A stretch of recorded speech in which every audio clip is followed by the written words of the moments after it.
मातृशक्ति इतनी भारी संख्या में गुरदीप जी ने आज आप सबके बीच में मिलने का मुझे अवसर दिया है और जो सम्मान आप लोगों ने आज मेरा किया है, मैं आप सबके आगे हाथ जोड़ करके प्रणाम करता हूँ, दिल से आप सबका धन्यवाद करता हूँ।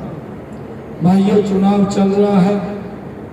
ये चुनाव कोई साधारण चुनाव नहीं है, ये बड़ा महत्वपूर्ण चुनाव है। देश की सबसे बड़ी पंचायत का चुनाव है। कई बार हम जो छोटे चुनाव हैं, जो गांव का चुनाव है, वार्ड का चुनाव है, हम कई बार सोच लेते हैं भी जो भी बनेगा वही मेरा आदमी बनेगा, मेरे को कोई फर्क पड़ने वाला नहीं है, मैं वोट डाल लूँ ना डाल लूँ।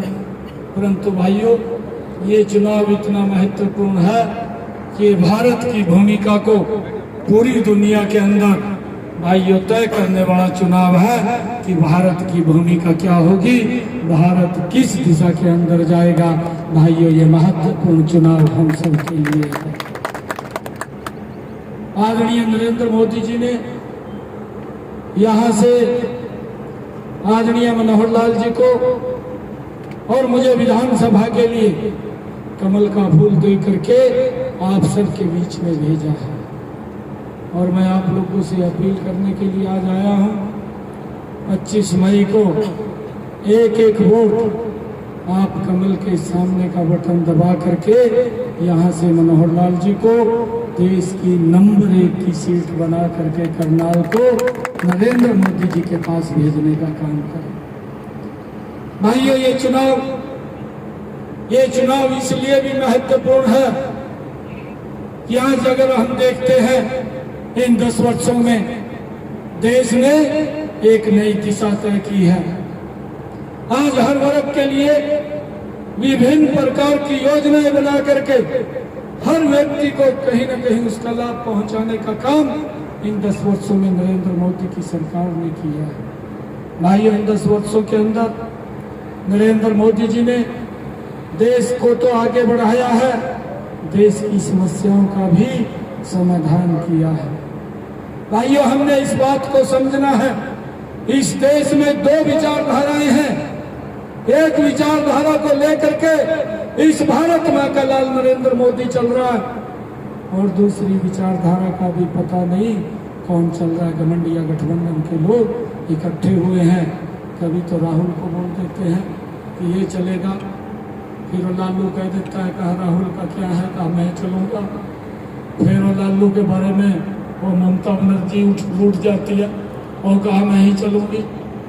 फिर केजरीवाल कहते कहा इनके पल्ला कुछ नहीं है, मैं ही सबसे बड़ा आदमी हो, कहा मैं चलूँगा। भाइयों, ये घमंडिया गठबंधन के लोग ये जब आपस में इकट्ठा नहीं बैठ सकते और ये इकट्ठे भी किस लिए हुए हैं, ये देश इस बात को जानता है। भाइयों, इन लोगों को इस देश के विकास की चिंता नहीं है, इन लोगों को इस देश को आगे बढ़ाने की चिंता नहीं है। अगर इनको चिंता है, भ्रष्टाचारियों को बचाने की चिंता है, इसलिए ये एक मंच के ऊपर इकट्ठे आए हैं। भाइयों, हमें तो ये बड़ा चिंता होती है कि जो व्यक्ति मंच के ऊपर खड़ा होकर के बोलता था कि कांग्रेस बड़ी भ्रष्ट पार्टी है, मैं बच्चों की कसम खाता हूं, मैं कभी कांग्रेस के साथ समझौता नहीं करूंगा। भाइयों, जो मंच के ऊपर खड़ा होकर के बोलता था कांग्रेस ने बड़ा भ्रष्टाचार किया है, अगर सोनिया गांधी की ईडी जांच कर ले तो इसको जेल चली जाएगी, भाइयों इस प्रकार की बातें करता था। और भाइयों, आज जो एक दूसरे को पानी पी पी करके गाली देते थे, आज सारे के सारे गले मिल गए हैं। भाइयों, गले इसलिए नहीं मिले कि लोगों का भला करना है। मोदी जी इसलिए वोट मांगते हैं कि मैंने इस देश को बचाना है। घमंडिया गठबंधन के लोग वोट मांगते हैं भ्रष्टाचारियों को बचाना है। भाइयों, ये 2 विचारधाराएं हैं इस देश के अंदर चल रही है। एक विचारधारा है, भाइयों हम सब जानते हैं, हमारा भाई हमारा बेटा जो बॉर्डर के ऊपर खड़ा होता था भाइयों दिन रात हमारी रक्षा सुरक्षा के लिए वो खड़ा रहता था, उसके ऊपर पत्थरबाजी होती थी। भाइयों एक वो विचारधारा थी, सरकार देखती रहती थी परंतु कोई निर्णय नहीं ले पाती थी। भाइयों दूसरी विचारधारा, आज हमारा वो भाई वहां बॉर्डर के ऊपर खड़ा है, आज ये देश भी वही है, आज ये तंत्र भी वही है, आज ये शासन भी वही है, आज वो प्रशासन भी वही है। भाइयों नजरिया बदल दिया है मोदी जी ने।